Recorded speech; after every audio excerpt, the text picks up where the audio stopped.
Olá a todos, bom gente, eu venho aqui fazer um vídeo sobre passagens bíblicas com narrativas diferentes, que eu venho a dizer que elas não são falsas, né? Eu estudo crítica textual também, tenho formação no seminário de Novo Testamento Grego, né? Um doutorado em Novo Testamento Grego que eu recebi pelo seminário aqui de Duque de Caxias, em 2014, e passei a, então, dali para cá, a estudar crítica textual. E eu vi muitas pessoas, muitos eruditos dentro da área, falar que as escrituras contêm muitos erros, né, de contradições, enfim. Então eu vou narrar um pouquinho desses erros e dessas contradições. E depois estarei então fazendo um vídeo do porquê desses erros e dessas contradições. Tá ok? Passagens bíblicas com narrativas diferentes não são falsas. Pelo fato de duas ou mais narrativas do mesmo evento serem diferentes, isso não significa que elas sejam mutuamente excludentes. Vamos ver aqui então. Mateus 28, do capítulo 28, do verso 2 ao 5, diz: E eis que houvera um grande terremoto, porque um anjo do Senhor descendo do céu chegou, removendo a pedra, e sentou-se sobre ela. Mas o anjo respondendo disse às mulheres: Não temais, não tenhas medo, pois eu sei que buscará Jesus que foi crucificado, indicando que havia um anjo no túmulo de Jesus. Mas João afirma que havia dois anjos. Mateus diz que haveriam três e João afirma que foram dois. Era um ou dois anjos que estavam na beira da entrada do túmulo. Ora, não se trata aqui de registros contraditórios, naquela confusa manhã. Mateus não disse que havia um anjo, apenas um anjo. Havia um anjo num ponto perto do túmulo e outros dois no outro ponto que a passagem de João descreve que eles estavam sobre onde Jesus fora sepultado, dentro do túmulo. As duas narrativas não são excludentes ou contraditórias. Na verdade, são complementares, ou seja, um narrou que haveria dois anjos fora e haveria um lá dentro. Outro diz que houve dois anjos, está certo, porque ele viu os dois anjos da frente e não viu o anjo lá dentro. Por isso que ele excluiu na narrativa que haveria outro anjo lá dentro. Mas não havia os anjos? Haveria os anjos. Haveria então uma contradição se ele dissesse que haveria apenas um anjo. Aí sim haveria contradições. Então, novamente, Lucas diz que haviam dois e um lá dentro, enquanto João diz que haveriam três anjos, dois lá fora e um lá dentro. E Lucas disse que haveriam dois anjos, que eram os dois lá fora, e excluiu o que estava lá dentro. Só haveria contradição se Mateus tivesse dito que haveria apenas um anjo. E quando um crítico usa essa passagem para mostrar erro na Bíblia, o erro não é da Bíblia, mas do tal crítico que não entendeu o texto. É aquela velha história também daquele texto de Mateus 27,5, né? Contra Atos 1,18. Que diz que Judas se enforcou e outro diz que ele rolou morro abaixo. Então, qual é a verdade? Do mesmo modo, Mateus 27,5 informa que Judas foi se enforcar, enquanto Lucas diz que ele, precipitando-se, rebentou pelo meio e todas as suas entranhas, ou seja, a barriga dele, né, se arrebentou aqui.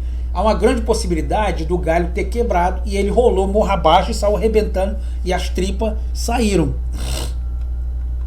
Mais uma vez, essas duas narrativas não são mutuamente excludentes, pois Judas se enforcou à margem de um precipício, numa área rochosa, num galho de uma árvore que quebrou com o seu peso.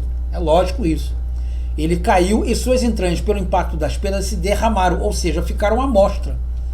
Ele foi completamente destroçado, exatamente conforme vivida na descrição de Lucas. Tá? Então a Bíblia contém erro, sim ou não?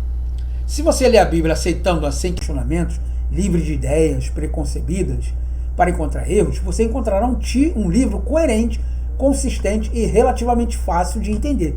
Sim, há passagens difíceis. Sim, há versos que parecem se contradizer. Devemos nos lembrar que a Bíblia foi escrita por aproximadamente 40 autores, diferentes por um período de aproximadamente 1.500 anos. Cada escritor escreveu com um estilo diferente, com uma perspectiva diferente, para um público diferente, com um propósito diferente. Devemos esperar algumas diferenças Entretanto, uma diferença não é uma contradição. Somente é um erro se não houver maneira concebível na qual os versos ou passagens possam ser reconciliados. Mesmo que haja uma resposta disponível agora, isso não significa que uma resposta não exista. Muitos encontram supostos erros na Bíblia em relação à história ou à geografia, mas logo descobrem que a Bíblia estava certa, depois que são descobertas mais evidências arqueológicas. Não existe erro na Bíblia.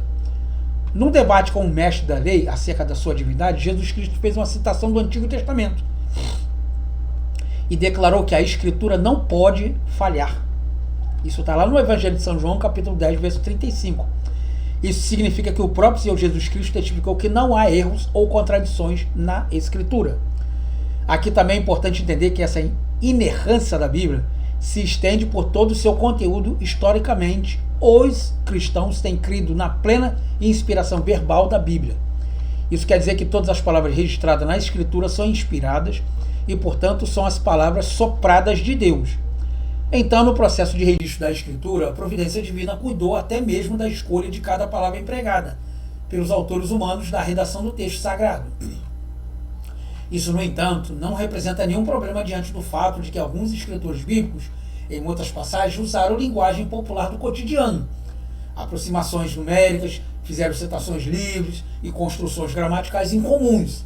Apesar de sua plena inspiração verbal no processo de registro da Escritura, Deus preservou as características pessoais de cada um de seus agentes, que eram pessoas comuns e que usaram seu vocabulário comum.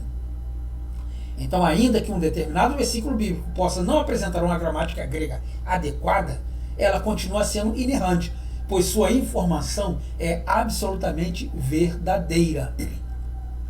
Então, você pode achar um erro de gramática grega, você pode achar um erro de gramática portuguesa ou de qualquer uma outra língua que você esteja acostumado, mas de narrativas, não.